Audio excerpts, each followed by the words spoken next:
नमस्कार, मी दीपाली जांभेकर. तुमचं देशकाल या यूट्यूब चॅनलमध्ये सगळ्यांचं खूप स्वागत. स्वातंत्र्य दिनाच्या तुम्हाला खूप साऱ्या शुभेच्छा. आज या छान दिवसाचं औचित्य साधून आम्ही असं एक व्यासपीठ घेऊन येतो आहे जिथे वेगवेगळ्या लोकांबद्दल, वेगवेगळ्या विषयांबद्दल सगळी सखोल आणि खरी माहिती आपल्याला त्या विषयातल्या जाणकाराकडून जाणून घेता येणार. बरेचदा असं होतं की आता इंटरनेटच्या युगामध्ये आणि इंस्टाग्रामच्या रील्सच्या युगामध्ये आपल्यापर्यंत खरी आणि तथ्य असलेली माहिती बरेचदा पोहोचत नाही किंवा कमी शक्यता असते की सखोल माहिती आपल्यापर्यंत पोहोचेल. तर या सगळ्या अशा युगामध्ये खरी आणि सखोल माहिती त्या विषयातल्या माहिती तज्ज्ञाकडून किंवा त्या विषयातल्या जाणकाराकडून जाणून घ्यावी आणि ती आपल्या सगळ्यांपर्यंत पोहोचावी, हा या चॅनलचा मूळ उद्देश आहे. म्हणूनच देशकाल तुमच्या भेटीला येतोय आजपासूनच. आणि आज स्वातंत्र्य दिन आहे, त्यामुळे पहिलं पॉडकास्ट जे आपलं आहे ते त्यामधूनच आपण भारताबद्दलची, भारत राष्ट्र संकल्पनेबद्दलची आणखी काही माहिती जाणून घेणार आहोत. आणि ही माहिती आपल्याला जाणून देण्यासाठी आपल्यासोबत आहेत संस्कृत आणि इंडोलॉजीमधल्या गाढ्या अभ्यासक आणि वेद आणि संस्कृत यांचा प्रचार आणि प्रसार याचा ध्यास घेतलेल्या डॉक्टर सुचेता परांजपे. नमस्कार. नमस्कार मॅडम, आणि तुमचं या पॉडकास्टमध्ये खूप खूप स्वागत. आज स्वातंत्र्य दिन आहे, तर मला वाटतं आपण 1947 साली भारत स्वतंत्र झाला, पण सगळ्यांची म्हणजे एक समजूत आहे किंवा एक डॉक्युमेंटेशननुसार भारत स्वतंत्र झाल्यानंतर एक राष्ट्र म्हणून त्याची निर्मिती झाली किंवा त्याचा उदय झाला.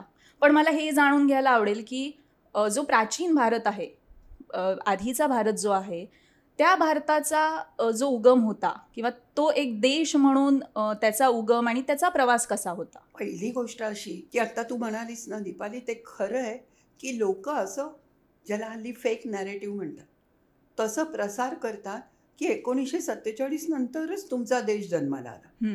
पहिलं म्हणजे हे धादांत खोटं म्हणतो ना, तसं आहे. उलट त्या दिवशी आपल्या देशाची फाळणीच झाली. आधी आपण अखंड आणि एकसंध होतो. बरं, हे मी काही माझ्या मनातलं सांगत नाही. आता तू सांगितलंस की वेद आणि वगैरे, वेद हे भारताचं तर सोड, संपूर्ण जगातलं प्राचीनतम असं उपलब्ध वाङ्मय आहे. कमीत कमी 5000 वर्षापूर्वी, कमीत कमी. त्याच्या आधी किती असेल कल्पना नाही.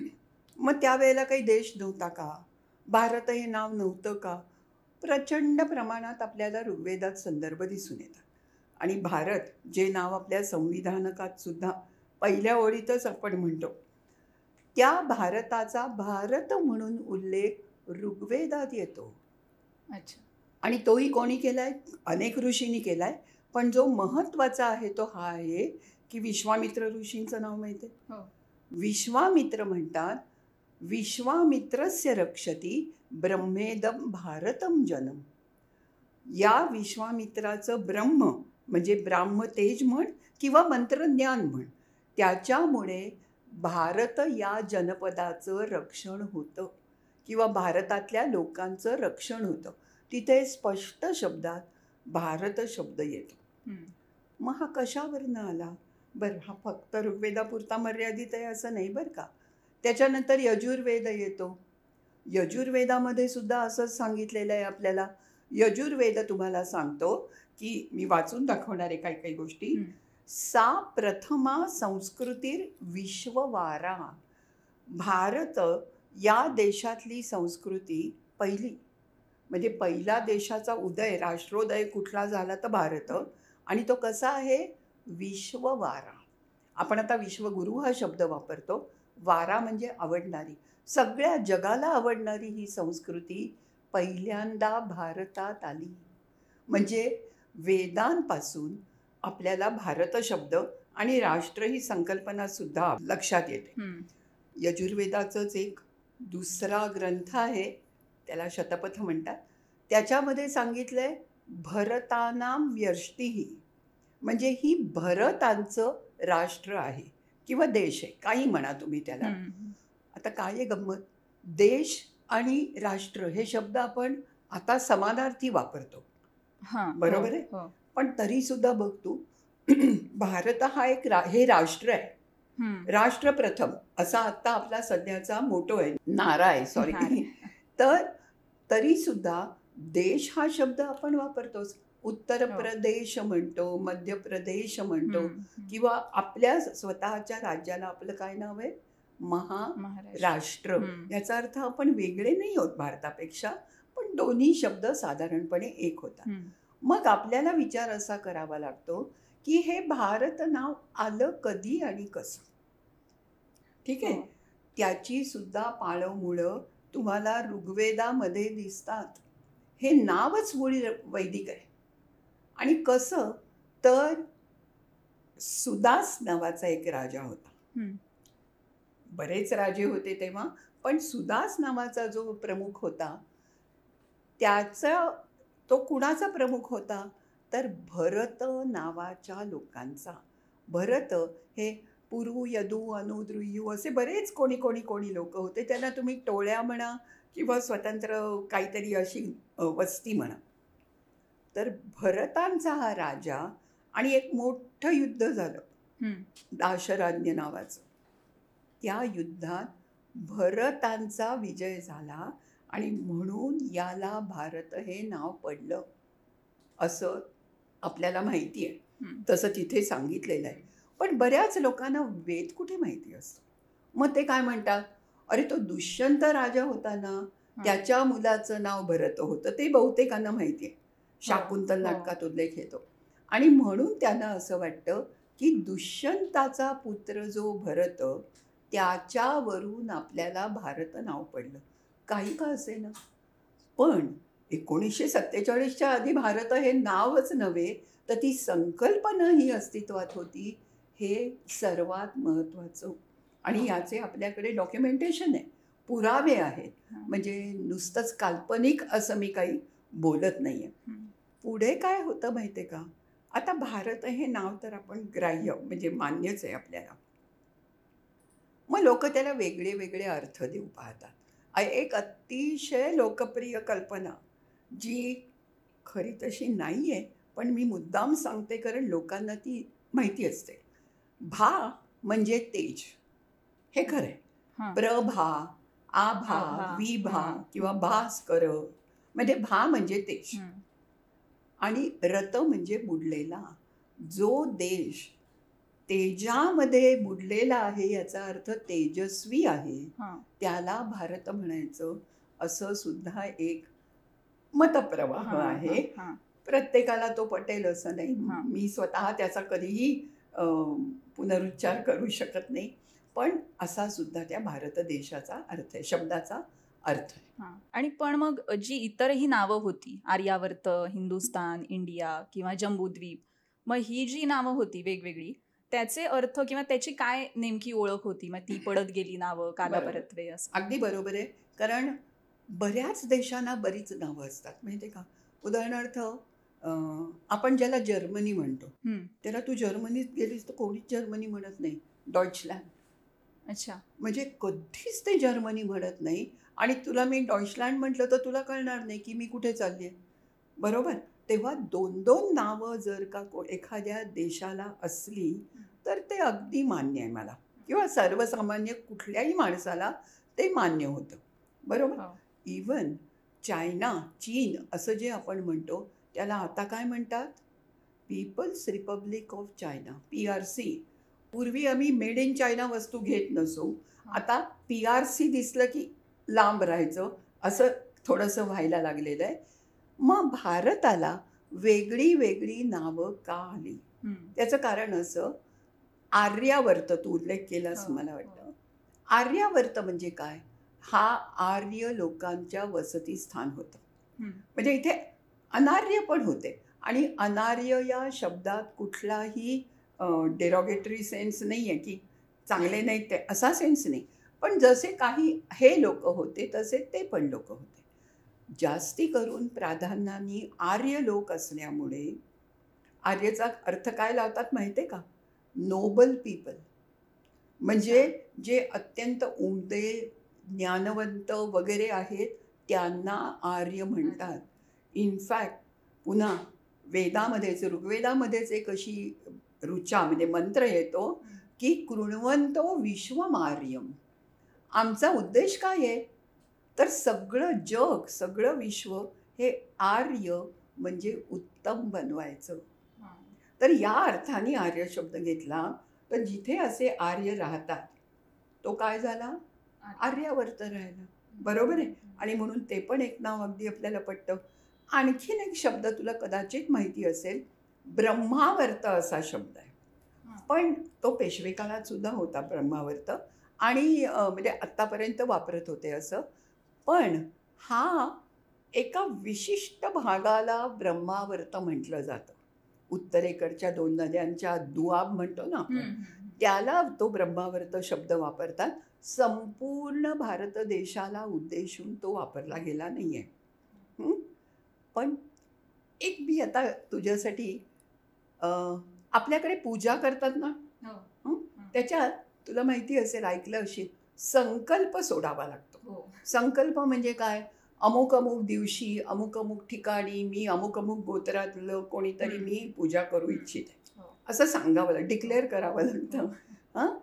तर हे संकल्प सोडताना तुम्हाला माहिती आहे की कुठल्या कालखंडात, कुठल्या वर्षी, आपल्याकडे संवत्सरांनाही नावं असतात, शिवाय कुठल्या महिन्यात, कुठल्या वासरं म्हणजे कुठल्या दिवशी किंवा तिथीला, हे सगळं सांगतो.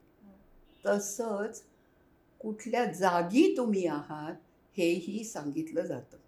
म्हणजे एकीकडे जागा, स्थल, आणि दुसरीकडे काल. स्थल आणि काल, स्पेस अँड टाईम, ही जी 2 डायमेन्शन्स आहेत त्याचाही विचार आपल्या पूर्वजांनी किती आधी केला होता पहा. मग हे स्थल सांगतानाचा जो संकल्प आहे तो वाचून दाखव मी तुला. तो असा आहे, पहा बरं, कुठून आपली दृष्टी केवढी व्यापक आहे याची तुला कल्पनाच येणार नाही. तू कुठून सुरुवात करशील समजा आपल्या ह्या जागेचं वर्णन करायला, पुण्यामध्ये अमुक ठिकाणी वगैरे, इथपर्यंतच आपली मजल जाते. आपल्या पूर्वजांचं ज्ञान, दृष्टी ही प्रचंड मोठी आहे. ते काय सांगतात पहा, मार्तंडादी ग्रहमंडले. मार्तंड म्हणजे सूर्य. सूर्याच्या भोवती असलेलं जे ग्रहमंडल आहे, म्हणजे त्यांना सूर्याभोवती ग्रह फिरतात हे माहिती आहे बरं का. भूलोके, त्यातला सुद्धा वाटेल तो ग्रह नाही काही, भूलोक म्हणजे पृथ्वी ज्याला आपण म्हणतो. वेदामध्ये पृथ्वी असा छान शब्द आहे, पृथ्वी नाही म्हणत. ब्रह्मावर्त क्षेत्रे. ब्रह्मावर्त क्षेत्र म्हणजे एरिया कुठला, तर ब्रह्मावर्त. जम्बूद्वीप अंतर्गत आहे. आता त्या ब्रह्मावर्तात सुद्धा वाटेल तिथे नाही आहे, जम्बूद्वीप. मी प्रत्येक शब्दाचा तुला नंतर अर्थ सांगेन. आर्यावर्ते, भारतवर्षे, अमुक प्रदेशे अमुक ग्रामे, म्हणजे अमक्या अमक्या प्रदेशात आणि अमक्या अमक्या गावात मी ही पूजा करू इच्छिते, असं हा संकल्प झाला. आता पहा, सुरुवात कुठून केली, मार्तंडादी ग्रहमंडली, म्हणजे काय व्यापक दृष्टिकोन आहे. तिथून त्यांना पृथ्वी ही माहिती आहे, म्हणजे पृथ्वीवर आपण राहतो ते पण त्यांनी सांगितलं. आणि त्याच्यानंतर त्यांनी सांगितलं की ब्रह्मावर्त क्षेत्र, मी तुला म्हटलं की ते एक ठराविक क्षेत्र आहे, जम्बूद्वीप अंतर्गत आहे. हाही शब्द बहुतेकांना माहिती असतो, जम्बूद्वीप, आणि बरेच लोक जम्बूद्वीप असा उल्लेखही करतात. पण द्वीप म्हणजे काय, कुणाला माहिती असतं द्वीप म्हणजे काय. जम्बू हे समजा नाव समजेल मी, त्यात सुद्धा जम्बूचा एक अर्थ जांभूळ असा सुद्धा होतो, पण त्याचा इथे काय संबंध आहे नेमकं सांगता येणार नाही. द्वीप म्हणजे काय ते मी सांगू शकते. द्वीप म्हणजे ज्याच्या दोन्ही बाजूला पाणी आहे, आप, त्याला द्वीप म्हणतात. म्हणजे हल्लीच्या मुलांना समजावून सांगायचं तर दुर्दैवाची परिस्थिती आहे, पण इंग्लिशमधनं सांगायचं तर ज्याला पेनिन्सुला म्हणतात, आपल्या भारताचा जो दक्षिण भाग आहे, दोन्ही बाजूला समुद्र आहे, दोन्ही बाजूला पाणी आहे, त्याला द्वीप म्हणायचं. बरं, हे मी सांगते असं नाही, फक्त मी तुला म्हटलं तसं प्राचीन काळापासनं भारत या नावाबद्दल लोकांनी प्रचंड विचार केलेला आहे. भास्कराचार्य माहीत आहेत, म्हणजे तुम्हाला लीलावती हा ग्रंथ माहीत असतो, त्याच्यात गणित आहे. पण भास्कराचार्य फक्त गणितावर थांबलेले नाही आहे. त्यांच्या एक पुस्तकात, ग्रंथामध्ये, पुस्तक नाही म्हणायचं, त्यांच्या ग्रंथामध्ये भूगोलाध्याय नावाचा एक अध्याय आहे. अच्छा. हां, आता एक लक्षात घे, जेव्हा भास्कराचार्य किंवा त्यांच्याही आधीचे लोक भूगोल हा शब्द वापरतात तेव्हा त्यांना माहिती आहे की पृथ्वी गोल आहे. पाश्चात्य देशांसारखी आपली कल्पना नाही की पृथ्वी चौकोनी आहे. पाश्चात्य देशांसारखी आपली कल्पना नाही की पृथ्वीमध्ये आहे आणि सूर्य तिच्या भोवती फिरतो. आपल्या लोकांचं पूर्ण ज्ञान किती आहे हे तुला या छोट्या शब्दात बघावं लागतं.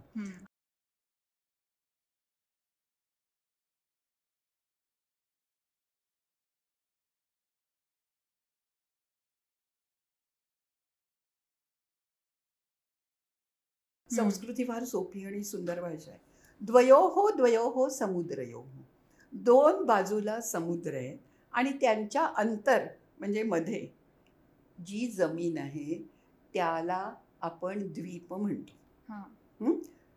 आता लक्षात घ्या, जेव्हा हे लोक असं म्हणतात, आपण आता भारताचा जरा भौगोलिक भाग बघतोय म्हणून तू नावं विचारलीस, तर यांना दोन बाजूला समुद्र आहे ते माहिती आहे. आपल्यातल्या किती लोकांनी जे शाळेत सुद्धा गेले नसतील कदाचित, त्यांना समुद्र म्हणजे काय हे सुद्धा माहिती नाही, पाहिलं नसेल त्यांनी, नाही का? तेव्हा हे पण होऊ शकतं, पण यांना माहिती आहे. बरं, आणखीन एक ग्रंथ आहे, त्याच्यामध्ये काय सांगितलंय माहिती आहे? सप्तद्वीपा वसुंधरा असं डिक्लेअर करून टाकलेलं आहे. वसुंधरा म्हणजे पृथ्वी, वसु म्हणजे रत्न, संपत्ती, आणि ती जिच्या पोटात असते ह्यांना माहिती आहे की सगळ्या सोन्याच्या खाणी, रत्न वगैरे पृथ्वीच्या पोटात सापडणार. समुद्राला सुद्धा हे रत्नाकर म्हणतात, रत्नांची खाण असं म्हणतात. तेव्हा सप्तद्वीपा वसुंधरा, मग ही 7 द्वीप कोणती? त्यातला एक जम्बूद्वीप आहे, त्यांचीही यादी जरूर ऐक तू. त्यांनी सांगितलेलं आहे एकूण 7 द्वीप आहे. जम्बू म्हणजे आपण, प्लक्ष, शाल्मली, कुश, क्रौंच, शाक आणि पुष्कर. आता गंमत अशी आहे की हे सगळे नेमके कोणते देश आहेत हे आत्ता सांगणं अवघड आहे, बरोबर आहे? मी जसं म्हटलं की डॉइचलँड आणि जर्मनी यातलाच फरक मुळी जर लोकांना माहिती नसेल तर इतक्या प्राचीन काळचं सांगणं जरा थोडंसं कठीण जाईल आपल्याला. पण 7 द्वीप आहेत ते यांनी हुडकून काढले, आणि ही सगळी माहिती एवढ्या आधी होती आणि डॉक्युमेंटेड. म्हणजे कोणीही असं मला म्हणालं की हे तुम्ही काय बंच सांगता, मी संदर्भ दाखवीन तुम्हाला. म्हणजे याच्यामध्ये काहीही वाद नाहीये. तेव्हा ह्या 7 द्वीपातल्या जम्बूद्वीपे म्हणजे भारत देशामध्ये असं. आणि त्याच्यानंतर तू मला म्हणालीस एक शब्द आपण वापरला तिथे की भारतवर्ष. आता वर्ष हा शब्द देश या अर्थाने का येतो हे सांगणं कठीण आहे. कारण आपल्याला जे वर्ष माहिती आहे ते इयर म्हणजे संवत्सर या अर्थाने आपल्याला माहिती आहे. तेही का आलं माहिती आहे का तुला? की वर्ष म्हणजे वर्षा ऋतू. पावसाळ्यात आपल्यासाठी पावसाळा महत्वाचा, शेतीप्रधान देश आहे आणि म्हणून वर्षा ऋतूपासून सुरुवात झाली संवत्सराला, ते वर्ष. वेदामध्ये तू ऐकलं असेल, कुणाचा वाढदिवस असला तर मी कधीही हॅपी बर्थडे टू ते म्हणत नाही, शक्यच नाही आहे. मग काय म्हणायचं तर जीवेत शरदः शतम् म्हणतात की नाही एकमेकाला. 100 शरद ऋतू तू जिवंत राहा, जग. म्हणजे थोडक्यात काय, तुझं आयुष्य हे शरद ऋतूंप्रमाणे मोजलं गेलं. आता मान्सून्स म्हणजे पावसाळ्याचं महत्त्व कळल्यावर वर्षाप्रमाणे आलं. कदाचित म्हणून सुद्धा भारतवर्ष म्हणत असतील. इनफॅक्ट एका उपनिषदामध्ये एक राजा एका तत्वज्ञानावर खुश होतो आणि तो म्हणतो मी तुला हे सगळं दान करतो, तू जिथे जमीन बसली आहे ते सगळं गाव. त्याचं नाव रैक्व पर्ण वर्ष असं पडलं. म्हणजे देश किंवा जागा, भूमी या अर्थाने तो शब्द आला. आणि मग आता ही अशी वर्ष किती आहेत? मला आश्चर्य वाटतं. आता या वयात तू किती देश पाहिलेस असं जर मी तुला विचारलं तर असतील 2, फार तर 3. पण या लोकांना सगळे देश माहिती आहेत बाहेरचे, हो. सगळे द्वीप माहिती आहेत बाहेरची. त्यांनी 9 वर्ष सांगितलेली आहेत. लक्षात घ्या, वर्ष हा शब्द संवत्सर या अर्थाने नाही, तर देश, राष्ट्र या अर्थाने. त्याची यादी वाचव. हो नक्की. आणि ही आपल्याकडे पुराणात वगैरे आलेली यादी आहे. म्हणजे त्याच्या आधी पण यांना माहिती असणं. पहिलं अर्थातच भारतवर्ष, दुसरं किन्नर, हरी, कुरु, हिरण्य, हिरण्य म्हणजे सोनं, रम्य अतिशय चांगलं असं कुठलं तरी, इलावृत, इला म्हणजे पाणी किंवा अन्न, त्यांनी पूर्ण वेढलेलं आहे ते, भद्राश्व आणि केतुमाल. अशी 9 वर्ष आहेत, 9 राष्ट्र आहेत. त्यातलं भारत हे अग्रक्रमाने त्यांनी सांगितलं. म्हणजे आता लक्षात घे की भारत हे स्वतंत्र किंवा मोठं राष्ट्र आहे हे आणखीन सिद्ध करायची काय गरज आहे. म्हणजे या लोकांना जे काय म्हणायचं ते म्हणू दे. मी एवढंच म्हणेन की त्यांनी आपलं प्राचीन वाङ्मय वाचावं, म्हणजे त्यांना आपलंच अज्ञान किंवा आपलेच गैरसमज दूर करता येतील. आता आपण हे स्थळ आणि काळ याबद्दल बोललो, तर स्थळाबद्दल जे आपण बोलतोय की आता हे इतकं त्यांनी लिहिलेलं आहे, देशांची नावं किंवा काही नाही, पण 7 द्वीप किंवा जे काही त्यांनी इतकं स्पेसिफिक मांडलंय. आत्ता आपल्याला भारत दिसतो, एक नकाशा आहे आपल्याकडे, तर हा भारत खूप लहान वाटतो किंवा वेगळा वाटतो असं म्हणू शकतो. पण प्राचीन भारतात हा आणखी मोठा होता. अरे मग काय सांगू तुला, प्राचीन भारतामध्ये आत्ताचा पाकिस्तान, आत्ताचं इराण, आत्ताचं अफगाणिस्तान सगळ्यांचे उल्लेख आहेत वेगळ्या नावाने. गांधार नावाचा देश येतो. आपली गांधारी महाभारतातली ती तिकडली आहे, त्याला तुम्ही आता कंदाहार म्हणता. गांधारमधली जी काबूल नदी आहे अफगाणिस्तानातली, तिचा ऋग्वेदात उल्लेख आहे, तो कुभा या नावाने येतो. या सिंधू वगैरे सगळ्या तुम्हाला माहिती आहे की आत्ताच्या पाकिस्तानातच मोहेंजोदारो, हराप्पा, सिंधू संस्कृतीचं उत्खनन झालेलं आहे. तो सगळा एकच प्रदेश होता किंवा एकच राष्ट्र होतं. इंडॉलॉजीमध्ये भारतविद्या शिकवताना आम्ही एक अशी संकल्पना मानतो की त्याला बृहत्तर भारत म्हणतात. म्हणजे आत्ता तू जे म्हणलीस तेवढासा भारत नव्हताच मुळे, बृहत्तर, त्याच्याहून खूप मोठा होता. आणि तुम्हाला माहिती आहे श्रीलंका, नंतर आत्ताचे थायलंड, कंबोडियाचं अंकोरवाट लोक हौसेने बघायला जातात. का? कारण ते हिंदूंचं सर्वात मोठं देऊळ आहे. कसं गेलं तिथे? कारण तिथपर्यंत आपलं राष्ट्र पसरलेलं होतं, त्याच्यामुळे आपला धर्मही होता. सो प्रश्न बरोबर आहे तुझा अगदी, की भारत हा आत्ता दिसतो त्याच्यापेक्षा खूप मोठा आहे. आणि मग आत्ता जसं आपलं वेदांमध्ये कशा प्रकारे उल्लेख आहे ते आपण बघितलं, पण इतर देशांच्या संस्कृतीमध्ये मग भारताचा उल्लेख काही होता का, किंवा तो कशा प्रकारे होता? पूर्वी असला पाहिजे. मी पूर्वी अशासाठी म्हणते की परकीय आक्रमणं झाली, आणि परकीय म्हणण्यापेक्षा परधर्मीय आक्रमणं झाली, आणि त्याच्यात सगळी त्यांची संस्कृती बदलली. आपल्याकडेही आपण बघतो ना, आपली मंदिरांची मोडतोड करून दुसरी प्रार्थना स्थळं आली, बरोबर आहे. तसं सगळीकडेच झालं. पण आज सुद्धा तू जर का त्या बृहत्तर भारत म्हणजे साऊथ ईस्ट एशियामध्ये गेलीस तर रामायणावर आधारित नाटकं आणि नृत्य असतात, म्हणजे परफॉर्मन्स. माझी एक मैत्रीण बालीला गेली होती, तिने तिथून मला एक फोटो पाठवला की बालीच्या मुख्य चौकात हा पुतळा म्हणजे तो पुतळा होता, आणि किती मोठा, त्याच्या पुढे ती एवढीशी दिसत होती. म्हणाली हा कुणाचा असेल? मला अर्थातच कळलं नाही. तो पुतळा, त्याच्या खाली लिहिलं होतं घटोत्कच. अच्छा, माहिती नव्हतं आपल्याला, मला सुद्धा माहिती नव्हतं, मी गेले नाही आणि एकदा बालीला.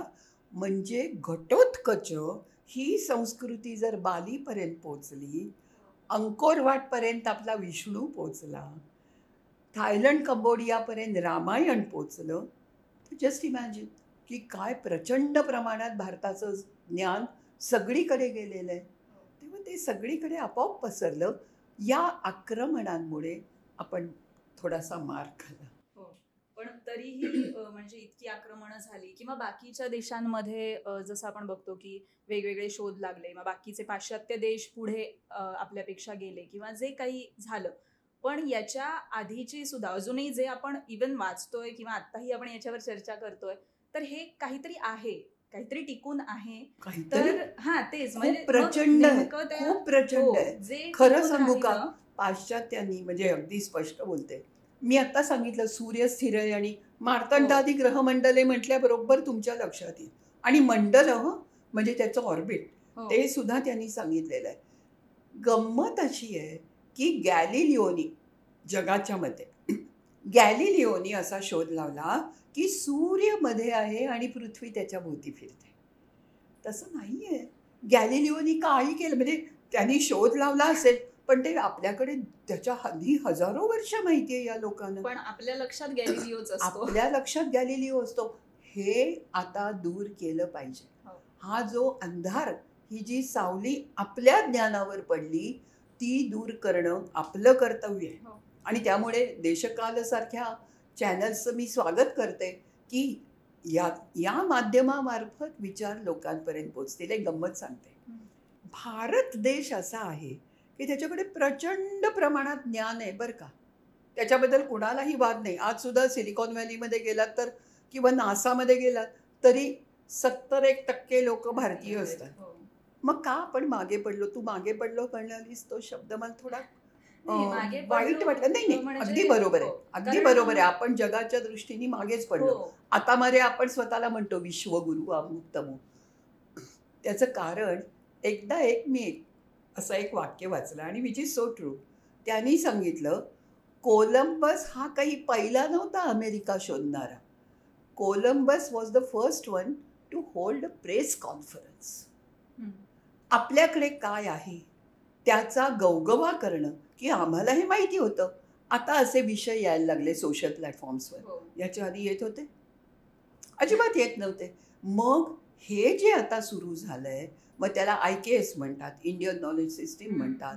नंतर नवीन अभ्यासक्रम यायला लागलाय. मुख्य म्हणजे आपल्या संस्कृतीचा वारसा किती मोठा आहे याची जाणीव लोकांना व्हायला लागली आहे. तेव्हा हे महत्त्वाचं आहे. तू म्हणतेस ते अगदी बरोबर आहे. आता हे सगळे न्यूटन आले. अगं शंकराचार्यांनी प्रश्नोपनिषदावर भाष्य लिहिताना सांगितलं गुरुत्वाकर्षण म्हणजे काय. गुरुत्वाकर्षण पृथ्वीत नसतं. मी वाक्य म्हणून दाखवीन तुला, ते माझं आवडतं आहे, म्हणजे खोटं नाही. त्यांनी सांगितलं गुरुत्वाकर्षण नसतं तर माणसं धाडकन पडली तरी असती, नाही तर आकाशात उडून तरी गेली असती. हे जेव्हा शंकराचार्यांसारखा तत्वज्ञानी सांगतो तेव्हा इट वॉज कॉमन नॉलेज. लोकांना हे माहिती होतं. आम्ही काय सांगणार, न्यूटनना सफरचंदाच्या झाडाखाली बसला होता ते नाही आहे खरं. न्यूटनला स्वतंत्रपणे तो शोध लागला असेल, मी त्याचं श्रेय नाकारत नाही. पण आपल्याला हे सगळं ज्ञान होतं आणि वेळ आता एवढी आली आहे की त्या ज्ञानाकडे डोळे उघडून बघायचे. काय असतं, तुम्ही जसा चष्मा लावा तसं जग तुम्हाला दिसतं. बरोबर आहे. मला भारतीय संस्कृतीचा अभिमान आहे. मला भारतीय वारशाबद्दल प्रचंड अभिमान आहे आणि म्हणून मी सगळीकडे हुडकते. पण ज्या लोकांना पिझ्झा खाणं म्हणजे मी मॉडर्न आहे असं वाटतं, त्यांच्यासाठी काय ते भारतीय संस्कृतीचा अभ्यास करतायत, नाही का. तेव्हा हे पण आपण पाहिलं पाहिजे. पण मला एक दुसरी पण गोष्ट सांगायची. राष्ट्रभावना ही जी संकल्पना आहे, आता राष्ट्रप्रथम हा किती अगदी सगळीकडे लोक, म्हणजे छोट्या मुलांनी एकदा मला सांगितलं, मी काहीतरी म्हटलं मी करू का मदत, तो म्हणला नको नको मी आत्मनिर्भर आहे. म्हणजे मला इतका आनंद झाला की हा आत्मनिर्भर शब्द कुठपर्यंत झिरपलाय ते पहा. आता शब्द झिरपतात, पुढे कल्पना आणि मग तत्वज्ञानही त्यातलं झिरपतं. तर त्या राष्ट्र शब्दाचा अहम राष्ट्री संगमनी वसूनाम असं ऋग्वेदात एक सूक्त म्हणजे एका ऋषींनी रचलेले मंत्र आहेत. अहम राष्ट्री, मी राष्ट्रभावना आहे. आणि कशी आहे, वसूनाम संगमनी, माझ्या ठाई सगळं. वसू म्हणजे फक्त धन, म्हणजे बँक बुक्स नव्हे. त्यांच्या दृष्टीने ज्ञान हे सुद्धा धनच आहे. विद्याधनम सर्वधन प्रधानम. तेव्हा राष्ट्रसंकल्पना ऋग्वेदात अनेक ठिकाणी, मी तुम्हाला एखादंच उदाहरण देते, बऱ्याच ठिकाणी आपल्याला दिसून येते. मगाशी जे मी म्हटलं की आपल्या प्राचीन भारतामध्ये एवढं सगळं ज्ञान होतं किंवा सगळं जे होतं तरी लोकांनी आक्रमणं केली, विभाजन झालं, तरी प्राचीन भारताचा जो टिकाव लागला तो एक्झॅक्टली कशामुळे लागला? की त्यांच्याकडे अर्थसत्ता होती, ज्ञानसत्तेमुळे, संस्कृतीमुळे, का लष्करी सामर्थ्य होतं? लष्करी सामर्थ्य नेवर. म्हणजे युद्ध हा आपला स्थायी भावच नाही आहे. आपण कधी युद्ध केली नाहीत काय, आपापसात लढाया केल्या असतील तेवढ्या, पण सत्ता हा आपल्या संस्कृतीचा किंवा आयुष्याचा केंद्रबिंदू कधीही नव्हता. अगदी म्हणजे सहज भरत म्हणायचा, नाही नाही तुझं राज्य आहे ना रामा, तू येईपर्यंत मी आपलं बघतो, कोण भाऊ हल्ली असं करेल. म्हणजे एवढ्याशा एका फ्लॅटवरनं जे दोन सख्खे भाऊ मारामारी करतात त्यांना ही संस्कृती समजून घ्यायला किती वेळ लागेल. सत्ता, मला चर्चिलचं सगळं तत्त्वज्ञान आवडत नाही, पण एक खूप आवडतं. त्यांनी सांगितलं, power corrupts and absolute power corrupts absolutely. सत्ता ही नेहमी भ्रष्ट होते. एकदा का तुम्ही सत्ताधारी झालात की तुमचं काहीतरी वेगळी गणितं व्हायला लागतात. त्यामुळे सत्ता हा आपला केंद्रबिंदू नाहीच आहे, कधीच नाही आहे. मग तू दुसरं विचारलं, अर्थ. आपल्याकडे खरं म्हणशील तर साम दाम दंड भेद हे जसे 4 प्रकार सांगितले तसे पुरुषार्थ सांगितलेत 4. कोणते आहेत सांग? धर्म, अर्थ, काम आणि मोक्ष. मोक्ष म्हणजे फार पहुचे हुए लोक, ते सोडून दे. आणि काम म्हणजे सुद्धा चांगल्या अर्थाने, कारण आपली मानवी संस्कृती आणि संतती पुढे जाण्यासाठी ते आवश्यक आहे. त्याच्या आधी येतो अर्थ. पण अर्थ पैशाच्या मागे धावून जर का भारतीय गेले असते तर आपण काय, म्हणजे इतर देश आणि आपल्यात काय फरक, म्हणजे ज्याला आपण मटेरियलिस्टिक ॲटिट्यूड म्हणतो तो आपल्याकडे नव्हता. धन भरपूर होतं.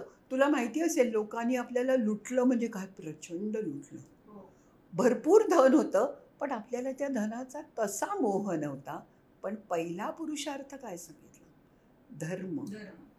आणि धर्म याचा आत्ताचा अर्थ जरी रिलिजन असा असला तरी प्राचीन संस्कृतमध्ये धर्मचा अर्थ कर्तव्य, तुमचं नियत कर्म.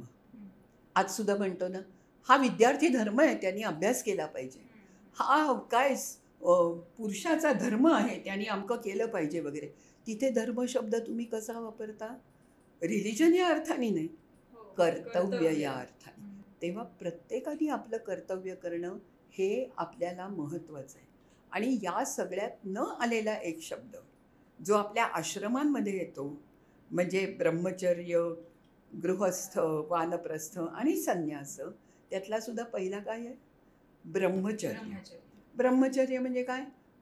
लोकांना असं वाटतं की ब्रह्मचारी म्हणजे ज्याचं लग्न झालं नाही आहे तो. तसं नाही आहे. ब्रह्म म्हणजे मंत्र. प्राचीन संस्कृतबद्दल बोलते मी. आणि जो मंत्रांचं अध्ययन करतो, आचरण करतो, तो ब्रह्मचारी. आणि जेव्हा तुम्ही विद्यार्थी असता तेव्हा सहसा तुम्ही लग्न करत नाही. त्या काळात तर नाहीच नाही. पूर्वी मध्यंतरीच्या काळात असं झालं होतं, पण त्या काळी वेदाच्या काळात नव्हतं. आणि म्हणून ब्रह्मचारी म्हणजे विद्यार्थी. तो प्रत्येकाच्या आयुष्यातला कंपल्सरी आश्रम आहे. जे शिकत नाहीत त्यांना वेदामध्ये काय म्हटलं असेल, यू कॅनॉट इमॅजिन, त्यांना व्रात्य असं म्हणतात. आज सुद्धा आपण व्रात्य शब्द वापरतो. चावट किंवा दंगा करणारा, म्हणजे वाह्यात मुलगा अशा अर्थाने. तर व्रात्य आहेत ते, असं सांगितलं जातं. आणि आता मी ब्रह्मचारी म्हटलं, ते संज्ञा मला फार आवडते ती, कारण साधारण सगळ्या संस्कृतींमध्ये ज्ञानाचा दृष्टिकोन हा थोडाफार वेगळा असतो. आपल्या इतका उदात्त नसला तरी. तू जेव्हा ग्रॅज्युएट झालीस, काय झालंस मला माहिती नाही, काय केलंस? BCom केलं समजा. म्हणजे काय? Bachelor of commerce. कधी विचार केला बॅचलर म्हणजे काय? लग्न न केलेला कॉमर्समधला माणूस, असा नाही आहे त्यातला अर्थ. मग तो सुद्धा विद्यार्थी तसा ब्रह्मचारी हा सुद्धा विद्यार्थी. बॅचलर आणि ब्रह्मचारी हे शब्द नंतर नंतर जरा वेगळे झाले, पण आपण जे टिकून राहिलो ते निव्वळ आपल्या ज्ञानशक्तीवर. फुकट नाही. 5,000 वर्षापूर्वीपासून ऋग्वेदापासून आलेलं ज्ञान आज लोक वापरतायत. आज लोक गायत्री मंत्र म्हणतायत. प्रत्येकाला भारतातल्या एक तरी ऋग्वेदातला हा मंत्र येतोच येतो.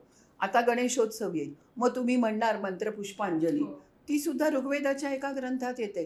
यज्ञेन यज्ञम अयजंत देवाः, ते सुद्धा ऋग्वेदात येतं. किती प्रकारचं ज्ञान, काय सांगू मी तुला. वैद्यक असो, खाणी असो, किंवा धातुशास्त्र असो, विणकाम असो, म्हणजे हातमागाचे उल्लेख वेदात येतात. म्हणजे काय काय करत असतील ते. तेव्हा ज्ञान ही आपली खरी शक्ती आहे. आणि मला असं वाटतं की हेच ज्ञान लोकांपर्यंत नेण्याचा प्रयत्न देशकाल करत आहे. आणि म्हणून या तुमच्या चॅनलचं अगदी मनापासून अभिनंदन. थँक्यू. मला आणखी एक विचारायला आवडेल की आत्ताचा आपण भारत जो बघतोय किंवा आत्ताची भारताची ओळख, म्हणजे मी म्हणेन की एक या 15-20 वर्षातली असेल किंवा आत्ताची असेल, ती आपण आत्ताची धरू, तर ही जी ओळख आहे त्या ओळखीचा आणि प्राचीन भारताचा असा काय जोडून ठेवणारा त्याला एक असा धागा आहे की जो जोडून ठेवतोय अजूनही, आणि तोच कदाचित भारताला आणखी पुढे घेऊन जाईल. मला मी आता म्हटलं तसं ज्ञान. एक तर वेद या शब्दाचा अर्थच मुळी ज्ञान असा आहे. वेद काय, विद्या काय, सगळ्याचा अर्थ जाणून घेणे ज्ञान असं आहे. ज्ञान महत्त्वाचं. आणि दुसरं म्हणजे आपलं ज्ञान हे खूप शहाणं आहे, प्रॅक्टिकल आहे. वेड्याचं काय झालं, पुढे त्याला वेगळं रूप दिलं गेलं आणि थोडासा गडबड झाली समाजामध्ये. पण वैदिक ज्ञान हे अप्रतिम आहे. त्याच धाग्याने आपण आजही पुढे जाऊ शकतो आणि इनफॅक्ट जातोय. जेव्हा तुमचं G20 असतं तेव्हा तुम्हाला काय लागतं बोधवाक्य, वसुधैव कुटुंबकम. का बरं? कारण की आपल्या ज्ञानी पूर्वजांनी ते सांगून ठेवलेलं आहे. म्हणून तेव्हा ज्ञान ही शक्ती आपल्याकडची. आणि ज्ञान ही गोष्ट अशी आहे, एक वेळ तुझ्याकडचा पैसा संपेल, चांगले कपडे संपून जातील, भरपूर अन्न होतं तेही कधीतरी संपून जाईल, पण ज्ञान संपत नाही. आणि म्हणून ज्ञान हे अखंड आणि मी तर म्हणेन अनंत आहे. आज तुझ्याकडे आहे ते पुढच्या पिढीला देता येतं, बरोबर आहे. तेव्हा ज्ञान ही आपली खरी शक्ती आहे. आणि आज आपण स्वातंत्र्य दिनाच्या निमित्ताने हे सगळं बोलतोय. मला खरं तर खूप छान वाटतंय की मला स्वातंत्र्य दिनाच्या दिवशी ही सगळी माहिती मिळतेय. कारण बरेचदा असं होतं की आपल्याला आत्ताच्या भारताचं सगळं माहिती आहे, सगळं म्हणण्यापेक्षा थोडंफार माहिती असतं, प्रत्येकाला नाही सगळं माहिती. कबूल आहे. पण आपण तेवढंच एक आपल्याला हे माहिती म्हणजे हे खरं आहे असं एक पकडून चालतो, किंवा जे माहित नाही ते नसेलच असं काहीतरी समजून आपण चालतो. पण मला फार छान वाटतंय की मला हे आज सगळं ऐकायला मिळालंय, आमच्या दर्शकांनाही ऐकायला मिळतंय. पण मला तुम्हाला आणखी एक विचारावं असं वाटतंय की तुम्हाला आजच्या दिवशी आमच्या दर्शकांना काय संदेश द्यायला आवडेल? संदेश मला असं वाटतं बरं का, एकतर मी सारखं सांगते भारत हा शब्द ऋग्वेदात आहे, अमका शब्द पुराणात आहे, तमका शब्द महाभारतात आहे. स्वतंत्र हा शब्द आपल्याकडे नाही. का माहिती आहे का? आपण कधी पारतंत्र्यातच नव्हतो तेव्हा, बरोबर आहे ना. आणि म्हणून कुणाची गुलामीच नसल्यामुळे फ्रीडम किंवा स्वातंत्र्य याची आपल्याला कल्पनासुद्धा मनाला शिवली नाही, जोपर्यंत आपल्यावर परकीय आक्रमणं झाली नाही तोपर्यंत, बरोबर. त्यामुळे स्वातंत्र्याचे गोडवे वेदात गायलेत का या प्रश्नाला माझं उत्तर नाही असं आहे. कारण मी म्हटलं तसं गरजच नव्हती. आपण पहिल्यापासून स्वतंत्रच आहोत. पण आता ती मग वेगळं स्वातंत्र्य कसलं, पण आता ती गरज आहे. पण आज सुद्धा तू मला सांग, जगातल्या किंवा इतर कोणत्याही देशातल्या स्वातंत्र्याला उद्देशून कोणी अशी कविता लिहिली का की स्वतंत्रते भगवती त्वामहम यशोयुताम वंदे. जेव्हा स्वातंत्र्य ही कल्पना आपल्या मनात कर्टसी ब्रिटिश लोक किंवा इतर कोणी शक हून मुसलमान यांनी हल्ले करून आणली, त्या वेळेला आपल्याला स्वातंत्र्य मिळायला हवं हे कळलं आणि आपण स्वातंत्र्य देवता म्हणतो. हां, म्हणजे ते काही फक्त लिगल नाही आहे, ते काही फक्त सोशल नाही आहे, तर ते आपल्यासाठी दैवी गोष्ट आहे. आणि आपण ज्याला दैवी म्हणतो कारण त्याच्याबद्दल आपल्याला प्रचंड आदर आहे, म्हणून ते दैवी झालं. तेव्हा मी एवढाच संदेश देईन की त्या स्वातंत्र्याचा आदर करा. नुसती गाणी म्हणू नका 15 ऑगस्टला, तर त्याच्यासाठी काहीतरी आपल्या परीने थोडा तरी प्रयत्न करा, एवढंच सांगेन मी. Thank you so much. आणि आमचं हे आजपासूनच आम्ही चॅनल सुरू केलं आहे आणि पहिल्या पॉडकास्टसाठी तुम्ही आम्हाला पण मग पहिलंच असेल तर खूप खूप शुभेच्छा. आणि आणखीन अनेको स्वातंत्र्य दिन तुमचं हे चॅनल चालूच राहू दे आणि उत्तम चालू जाऊ दे, ज्याला आपण चढती भाजणी म्हणतो ना तसं राहू दे, अशी मी शुभेच्छा देते. Thank you so much. आजच्या या भागाचे गिफ्टिंग पार्टनर आहेत टॉर्सोटेल. टॉर्सोटेल हा कॉटन, हँडलूम आणि ट्रेडिशनल कांथा वर्क साड्यांचा ब्रँड आहे आणि त्यांनी तुमच्यासाठी एक छानशी साडी भेट दिली आहे. अरे धन्यवाद, मनापासून धन्यवाद. थँक्यू. तुम्हाला ही सगळी माहिती ऐकून कसं वाटलं? आपल्या भारताबद्दलची, प्राचीन भारताबद्दलची माहिती ऐकून अधिक माहिती जाणून कसं वाटलं ते आम्हाला कमेंट्समध्ये नक्की कळवा. तुम्हाला पुढेही देशकालमध्ये काय काय ऐकायला आवडेल तेही नक्की कमेंट्समध्ये कळवा. आणि आमच्या चॅनलला सबस्क्राईब करा. हा व्हिडिओ पूर्ण बघा, लाईक करा, शेअर करा. Thank you so much.